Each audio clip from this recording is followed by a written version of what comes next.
एक लड़का अपने घर पे बैठा हुआ ही था, तभी उसके पास उसकी मौसी का फ़ोन आता है। उसकी मौसी कहने लगती है कि मुझे अर्जेंट में 30,000 रुपये की बहुत ही ज़्यादा ज़रूरत है और तुम अपनी माँ से बात करके जल्दी पैसे लेकर आओ। जैसे ही लड़का ये बात सुनता है तो तुरंत मौसी का फ़ोन कट कर देता है और सीधा चला जाता है अपनी माँ के पास और अपनी माँ को जाकर पूरी सच्चाई बताता है कि किस तरीके से मौसी ने फ़ोन किया है। फिर उसकी माँ बिना कुछ पूछे बिना बहन से बात की अपने बेटे को तुरंत पैसे लाकर दे देती है और फिर उसका बेटा तेजी से अपनी बाइक को निकालता है और पैसे लेकर निकल जाता है अपनी मौसी के घर पे। लगभग 25 से 30 मिनट में ही वहां पर पहुंच जाता है और जैसे ही घर के दरवाजे की घंटी बजाता है और जैसे ही उसकी मौसी दरवाज़ा खोलती है तो इसके पैरों तले ज़मीन खिसक जाती है, क्योंकि वो देखता है कि उसके सामने एक काफ़ी खूबसूरत महिला खड़ी है और वो कोई और नहीं बल्कि उसी के मौसी है, जो किसी स्वर्ग की अप्सरा से कम नहीं लग रही थी। ऐसे ही लगभग 2 मिनट तक अपने मौसी को देखता रहा और नज़रें अपनी मौसी पर से नहीं हटा रहा था। तभी उसकी मौसी उसे अंदर ले जाती है और उससे पैसे ले लेती और जैसे ही शाम होती है तो लड़का सोचने लगता है कि चाहे कुछ भी हो जाए, अगर मैं आज रात्रि के समय यहाँ पर रुक गया तो मैं अपनी मौसी के साथ अपना जो कार्यक्रम है उसे करके ही रहूँगा। ठीक ऐसा ही होता है। इत्तेफाक से वो वहीं पर रुक जाता है और रात्रि के 12 बजे के समय वह अपनी मौसी के साथ कुछ ऐसा काम करता है जिसके बारे में जब आप सुनोगे ना, सच बता रहा हूँ, आपको भी बड़ी हैरानी होगी। आखिर इस लड़के ने अपनी मौसी के साथ ऐसा कौन सा काम किया जिस काम को करवाने के बाद उसकी मौसी सुबह जब उठी तो ठीक से चल भी नहीं पाई। तो दोस्तों, सब कुछ आपको इस वीडियो के माध्यम से बताया जाएगा, इसलिए वीडियो को पूरा ज़रूर देखना। तो चलिए वीडियो को स्टार्ट करते हैं, लेकिन उससे पहले आप सभी से मेरी एक छोटी सी रिक्वेस्ट है कि वीडियो को लाइक और चैनल को भी सब्सक्राइब अवश्य कर देना। तो दोस्तों, ये घटना है राजस्थान शहर के अंदर एक गांव की, जिस गांव का नाम होता है चिराव। और चिराव गांव के अंदर एक लड़का होता है और उस लड़के का नाम था राहुल। अब अगर मैं उसकी उम्र की बात करूं तो उस वक्त दोस्तों राहुल की उम्र लगभग 22 साल के आसपास रही होगी। दोस्तों, राहुल अपने माता पिता का इकलौता बेटा था, ना उसका कोई भाई था और ना ही कोई बहन। एकदम अकेला बेटा, पूरा लाड़ प्यार उसी पर बरसता था। गर्मियों के दिन थे और राहुल घर पर एकदम फुर्सत में बैठा हुआ था। अब आप सभी को पता है कि इस समय कितनी भयंकर गर्मी पड़ रही है, बिना पंखे के तो बैठना मुश्किल हो जाता है। और अगर राहुल की बात करें तो दोस्तों, वो शुरू से ही बड़ा स्मार्ट और सजीला बंदा रहा है। अब आप सब जानते हैं कि जिन घरों में सिर्फ एक ही लड़का या एक ही लड़की होती है, वहाँ उन्हें हर चीज़ भरपूर मिलती है। अच्छा खाना, अच्छे कपड़े और कोई टेंशन नहीं। ऐसे बच्चों का शरीर भी एकदम फिट और अट्रैक्टिव होता है। वो देखने में भी अच्छे लगते हैं और उनकी पर्सनालिटी में एक अलग ही निखार होता है।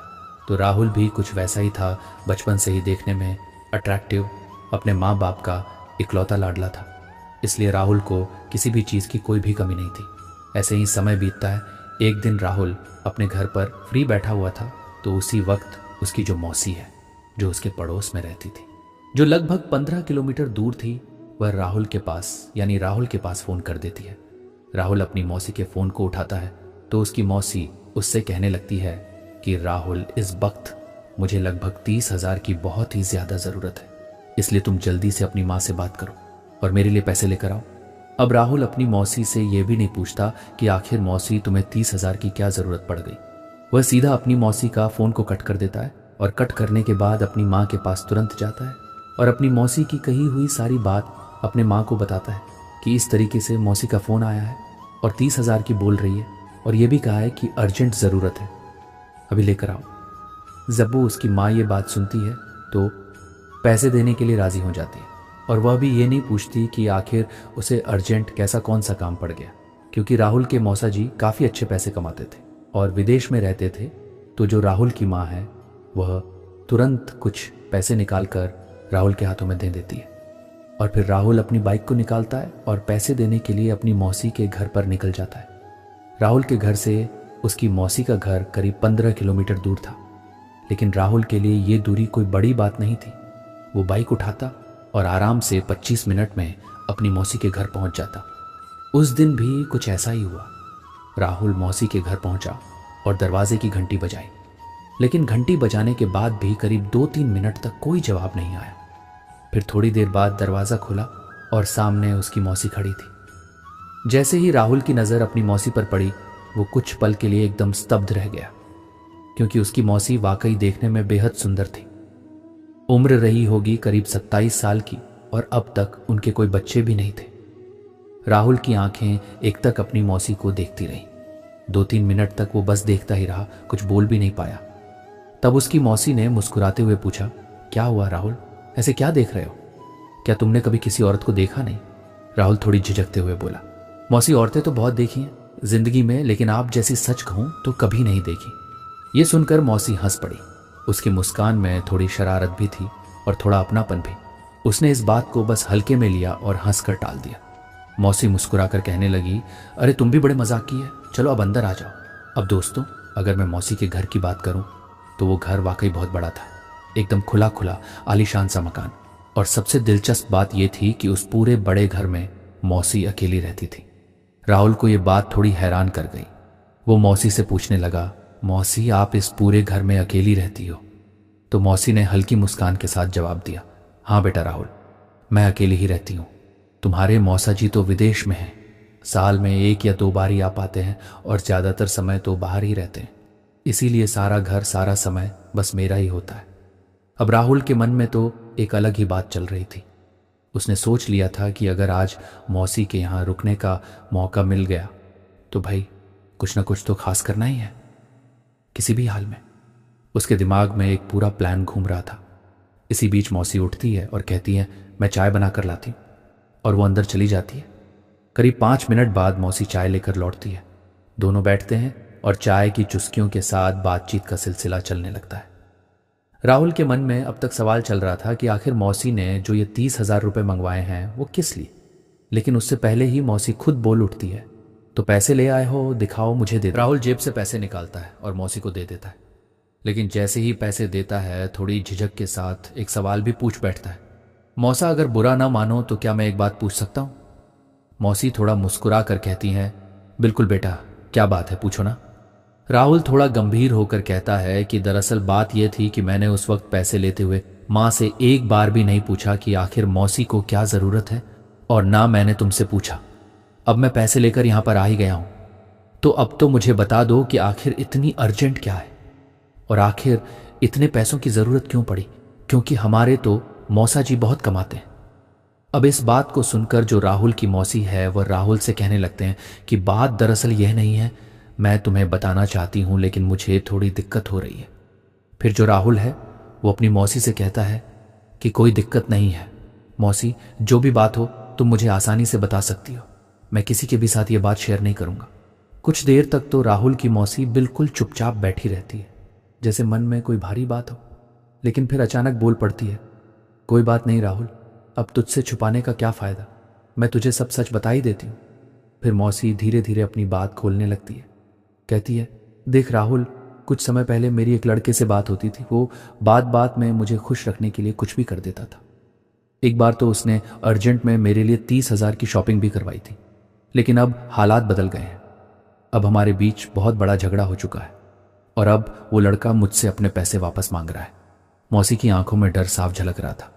वो आगे कहती है, अगर मैंने उसे पैसे नहीं लौटाए तो उसके पास मेरी कुछ ऐसी तस्वीरें हैं जिन्हें वो गलत तरीके से इस्तेमाल कर सकता है।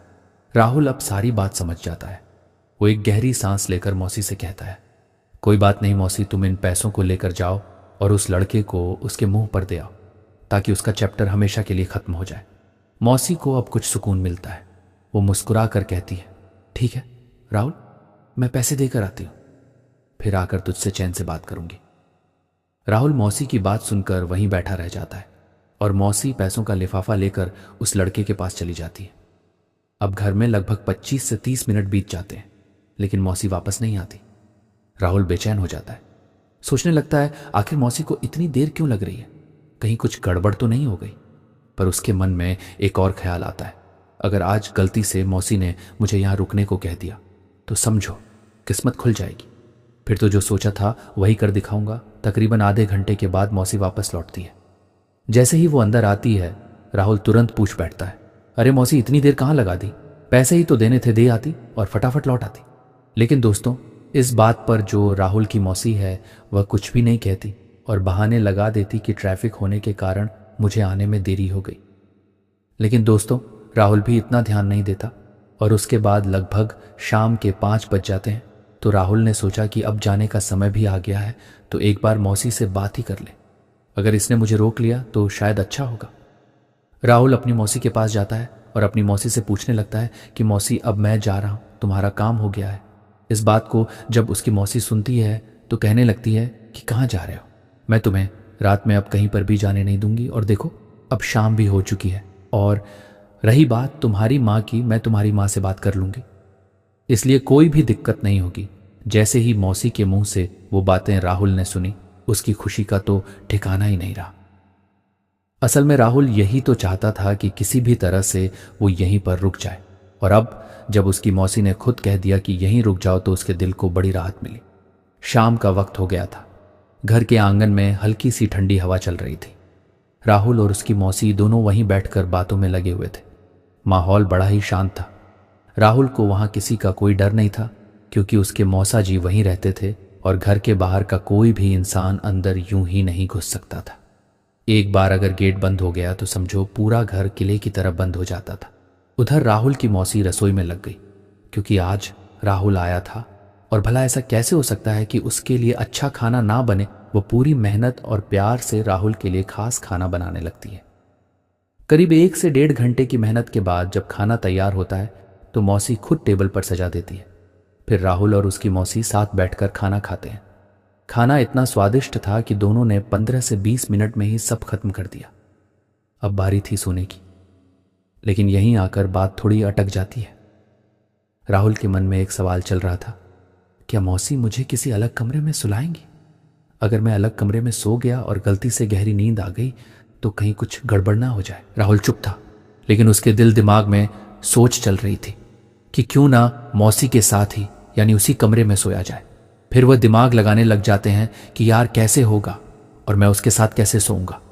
तो वह क्या करता है, अपनी मौसी के आने से पहले ही वह अपनी मौसी के कमरे में जाकर उसके बिस्तर पर वहां जाकर लेट जाता है।